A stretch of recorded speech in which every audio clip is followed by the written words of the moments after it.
Iruña hiria 13. nazioarteko poesia sarirako lanak apirilaren 30 arte aurkez daitezke. Sariak gaztelaniaz zein euskarazko modalitateak ditu eta bakoitzan 3.000 euroko zuzkidura. Tren geltokitik unibertsitate publikoraino bilabesa 100% elektrikoan izanen da.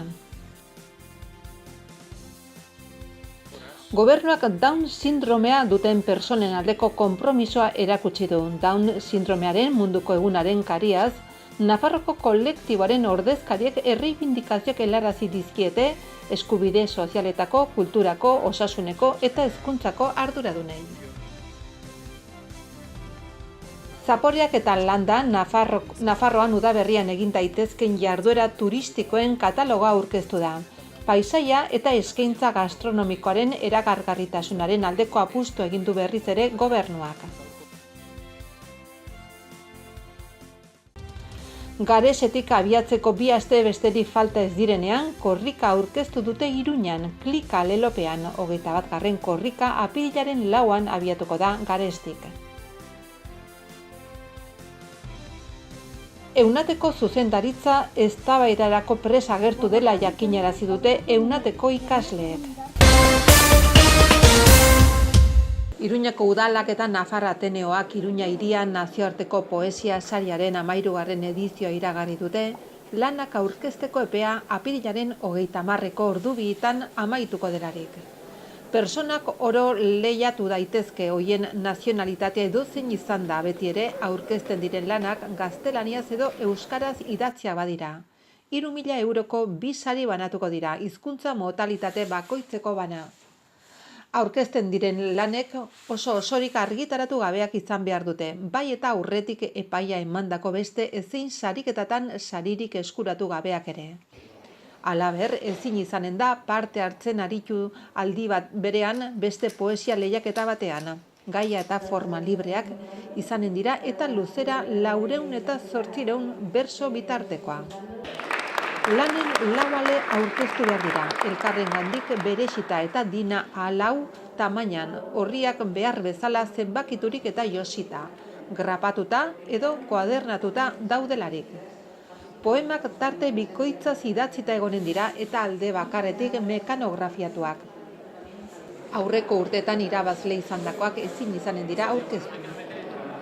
Jatorrizko lanak ikurritz eta plikako sistemaren arabera aurkeztu beharko dira. Azalean, izenburua eta ikurritza idatziko dira. Atxikitako gutuna zalitsi batean honako datu hauek emanen dira. Egilea, nazionalitatea, helbidea, nortasun agiriaren edo pasaportaren kopia bat. Harremanetarako telefono zenbaki bat edota posta elektronikoa. Horrekin guztiarekin batera aurkeztu behar dira hala egilearen bibliografia laburra adierazita nola agiri bat, egiaztatzeko lana ez dela egiten ari den beste ezein literatur lehiaketatan aurkeztu. Aurkeztutako lana ezin izanen da erretiratu lehiaketa egiten ari den bitartean. Aurkeztu nahi diren lanak posta ziurtatuaren bitartez igorriko dira Nafar Ateneora, Barañaingo etorbidea 10A310008 Iruña, Nafarroa, gutuna azalean honako hau adierazita. Iruña hiria 13. nazioarteko poesia sarirako. Halaber, posta elektroniko bidez ere igortzen halko dira, Ateneoa abildua ateneonavarro.es helbidera. Mezuari 2 eranskin hauek atxikiturik, bata egilaren datuekin eta bestea lanarekin. Hizkuntza modalitate bakoitzeko epaimaila 3 kidek osatuko dute. Sariketaren epaia jendaurrean ematean, hots ekainan epaimaikideen izenak ere jakinaraziko dira. 2 modalitatetako irabazleak konpromiso hartu beharko dute urteko azken 3 hilekoen eginen den sari banaketara etortzeko. Iaz markak hautsi ziren sariaren parte hartzean, ala gaztelaniazko modalitatean nola euskarazkoan. Izan ere 12. sariketan 405 poema bilduma aurkeztu ziren gaztelaniaz, hoietako 257 estatutik igorriak eta eren bat 129 estatuaz kanpotik. Beste 9 lanetan etzen jatorria zehazten. Euskarazko modalitatearen 3. edizioa izan zen iazkoa eta 22 lan aurkeztu ziren 14 Euskal Autonomia Erkidegotik, 6 Nafarroatik eta Extremadura eta Japoniatik bana. Juan Leiva eta Intzane Galardi izan ziren iazko azken sari deialdiaren irabazleak. Perder las formas eta Egodun poemak lanei esker urren ezurren. Gaurtik aintzinera, 9. linea Renfe Nafarroko Unibertsitate Publikoa 100% elektrizitatea baliatuta ibiliko den eskualdeko hiri garraioko lehen linea bihurtuko da. Igorpenik eragiten ez duen energia berriztagarria, horren bestez. Gainera, 6 ibilgailu izan da nazio osoan autobus gehien dituen linea elektrikoa izango da 9. Autobus berri horiek Castejongo Bektia enpresak hornitu ditu. Horrez gain, kargatzeko zutoin edo pantografo bana kokatuko da linearen burutan, Renferen geltokian eta Nafarroko Unibertsitate Publikoan. Pantografoaren kargatze sistemarekin autobusetako bateriek eduki behar duten tamaina oso txikia da.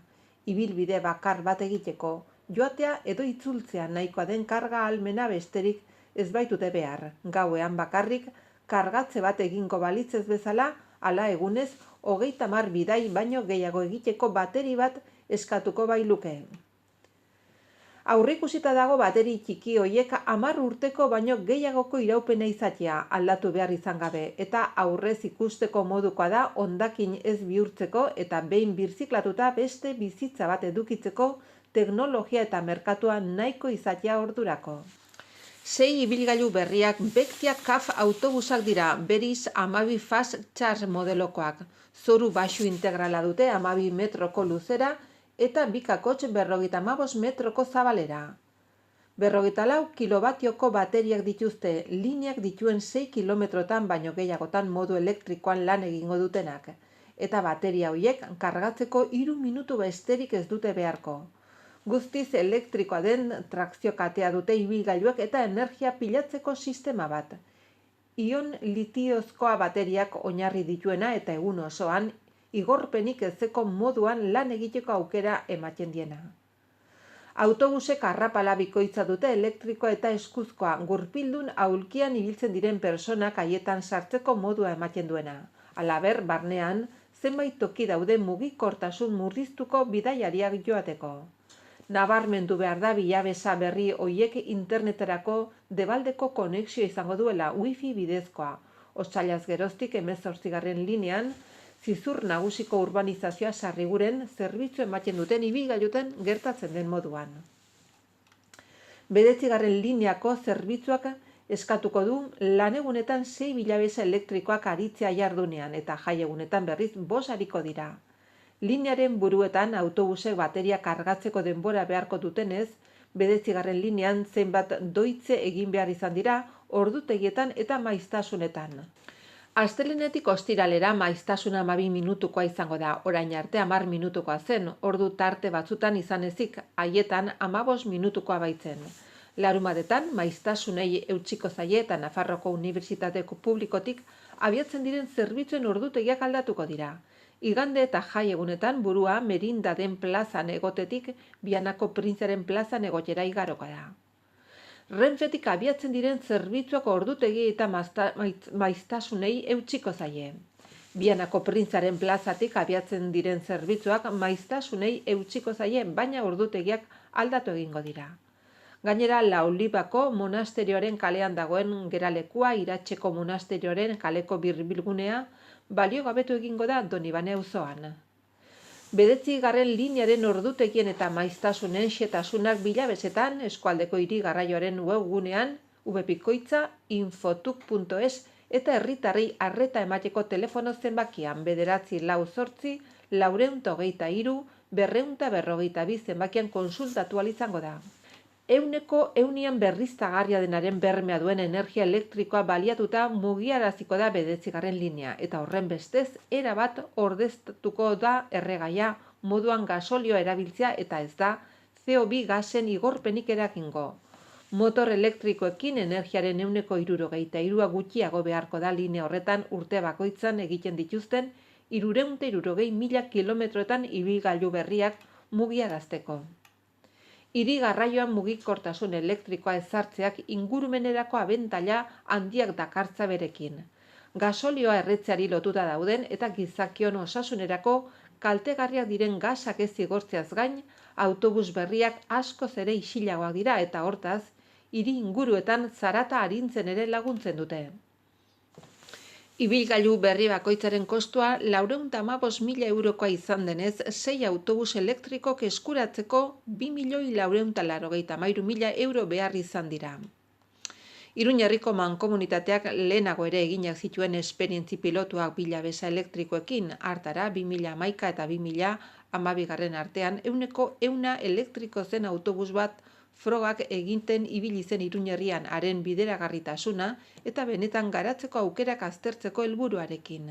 2015ko abenduan 100 elektrikoa zen beste ibilgailu bat aldi baterako sartu zen eskualdeko hiri garraioaren flotan. Autobusa frogak egiten ibili zen hainbat lineatan, zerbitzua ematen zuen bitartean, zuen fidagarritasuna ebaluatzeko eta datua lortzeko, bai bere baterien autonomiaren gainekoak eta bai kontsumoaren gainekoak ere, kargaren eta desnibel orografikoaren arabera.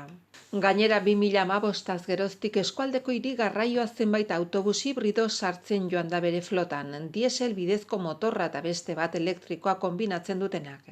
Ibilgailu berri hauek abian jarrita flota 158 bilabesak eratuko dute eta haietatik 33 ibilgailu hibridoak izango dira, guztien 122 eta 6 elektrikoak 104.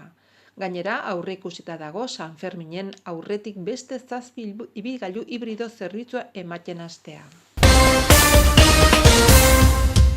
Hortzegunean, Down sindromearen munduko eguna dela eta kontutan harturik, Down sindromearen Nafarroko elkarteko kide batzuk, Nafarroko gobernuko eskubide sozialetako kultura osasun eta hezkuntza departamentuen egoitzetara joan dira esparru hauetan dituzten erreibindikazioak helarazteko xedez. Lehenik eta behin eskubide sozialetako lehendakariorde Miguel Laparrak hartu ditu González, Tablas, zazpiko egoitzan eta irakurritako testuarekin ados dagoela adierazi ondoren Down sindrome duten personen autonomia eta zahartzaroa hobetzearen aldeko eta enpleguan, etxe bizitzan nahi gizarte inklusioan bizimodu independentea bermatzeko behar dituzten baldintzak sortzearen aldeko konpromisoa helarazi die, berarena eta gobernu osoarena. Handik kultura departamentura abiatu eta Ana Herrera kontseilariak eta kultur ekintza zerbitzuko zuzendari Carmen Orozek harrera egin diete. Herrera kultura, kirol eta gazteria departamentutik antolatutako jarduera eta programetan Downen sindromea duten personak kontuan hartzeko borondate eta konpromisoa adierazi die. Eta horrekin batera zorionak eman dizkie aldarrikapenak zuzenean departamentura helarazteko ekimenagatik. Orozek kulturrekintzaren arloan gauza bera egitera gonbidatu ditu. Jarraian, osasun kontseilari Fernando Dominguezek entzun ditu beraren departamentoren inguruko erreibindikazioak. Dominguezek bisita eskertu eta argi utzi die, bertaratutakoei osasun departamentuak interesik handienaz eta jarrerarik onenaz aztertuko duela proposaturiko neurriak aplikatzeko aukerarik baote dagoen, Downen sindromea duten neska-mutilen bizi kalitatea hobetzeko.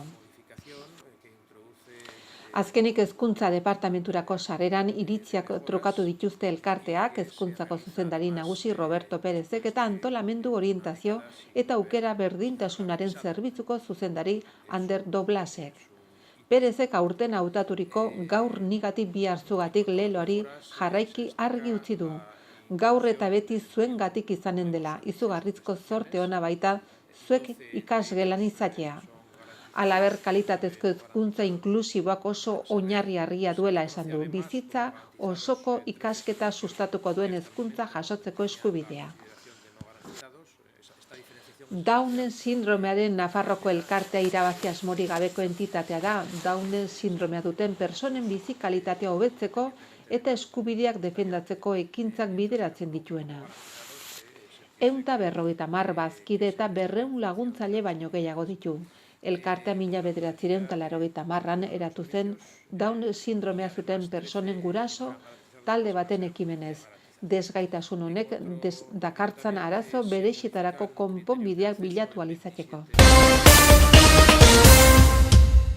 Manu Ayerdi garapen ekonomikoko lehendakari ordeak ostegunean Nafarroko udaberriek eskaintzen dituen jarduera turistikoen eskaintza aurkeztu du Artajonan.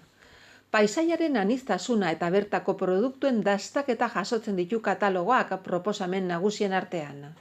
Artajonako San Saturnino elizaren goiko aldean egin den ekitaldian aurkeztu du Manu Ayerdik ekintzen katalogoa eta nabarmendu duenez, Nafarroak duen erakargarritasuna bai natura, ondare kulturala, zein paisaia probestuz opor garaietatik kanpo turistak erakarri eta fluxu berria sortzea du helburu kanpaina honek, bereizitutako turismo egiteko aukera eskainiz.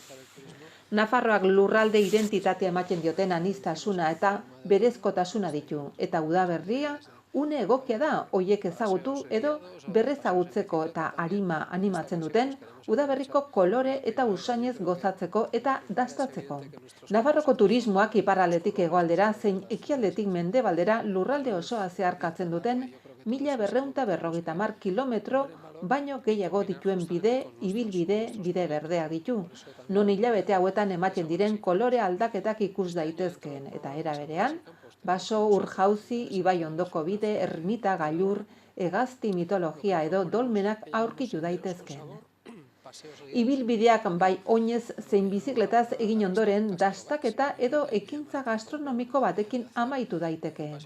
Asteburuetan eta jaiegunetan egin daitezken ekintzekin prestaturiko liburuxkan bakoitzaren prezio agertzen da.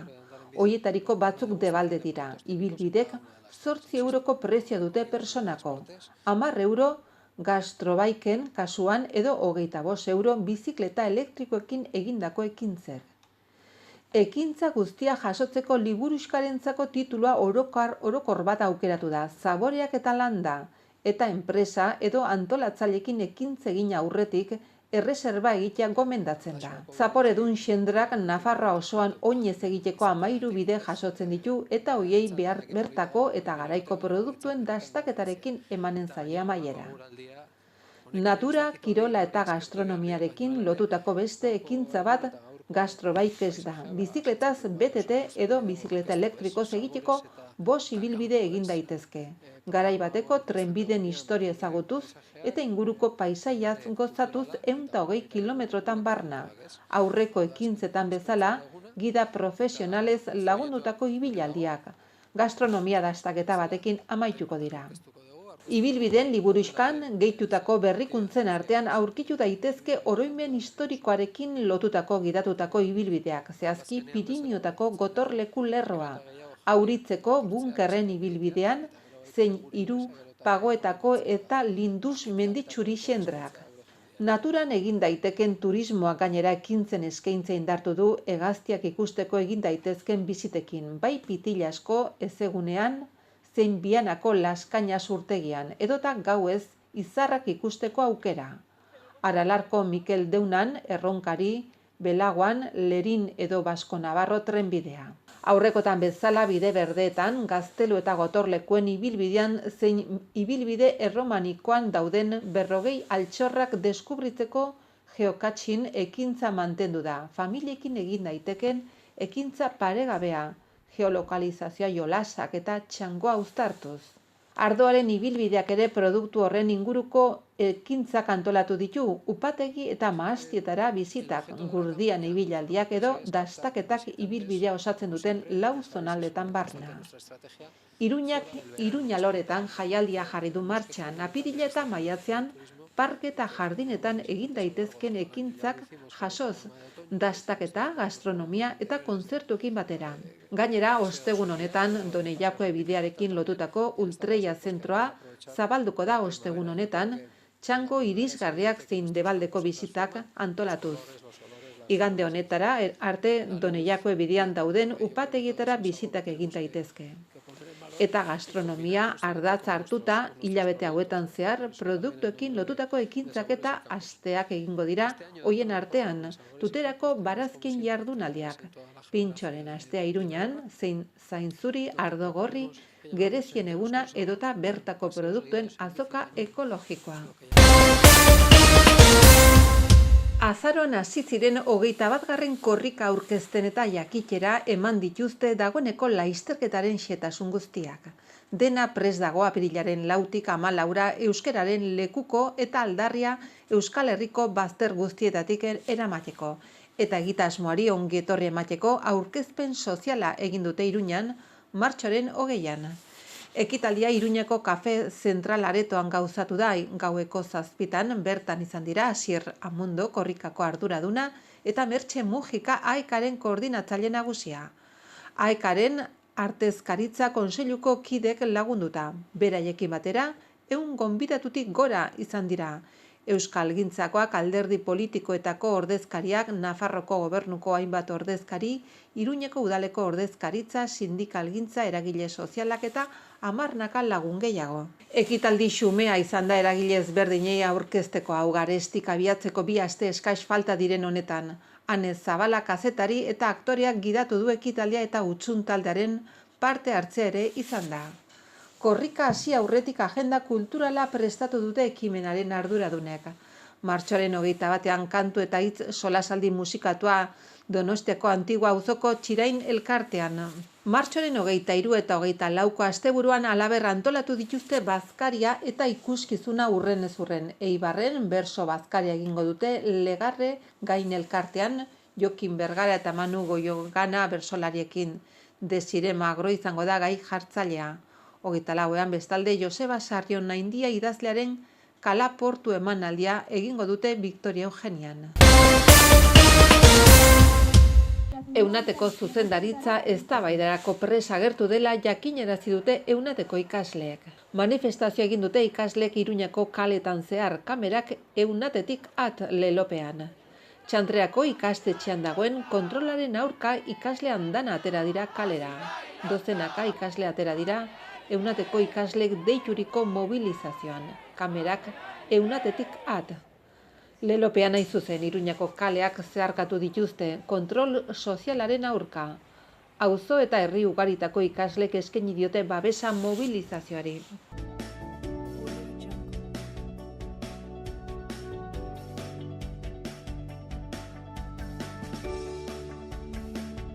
Goizean lanbroa, zeroa laino gutxikin egongo da, hego osagaiko haize ahul bizia ibiliko da egunean zehar. Temperatura maksimoak nahiko igoko dira. Zenbait tokitan izoz txiki egin dezake. Larunbata goizean lanbroa, zeroa laino gutxikin egongo da, haize ahula eta aldakorri ibiliko da hego osagaikoa nagusi. Arratsaldean ipar ekialdetik finkatuko da tarte biziekin. Temperatura minimak gutxi igoko dira eta maksimak gutxi igoko dira. Zenbait tokitan baliteke izoz txiki egitea. Igandean ez da aldaketa nabarmenik izango, eguzkitsu egongo da goi laino batzukin eta egunaren amaieran behe lainoak gailenduko dira. Hegoaldeko haize leuna ibiliko da eta arratsaldean brisa sartuko da. Temperatura maksimoak antzekoak izango dira orokorrean edo gutxi jaitsiko dira.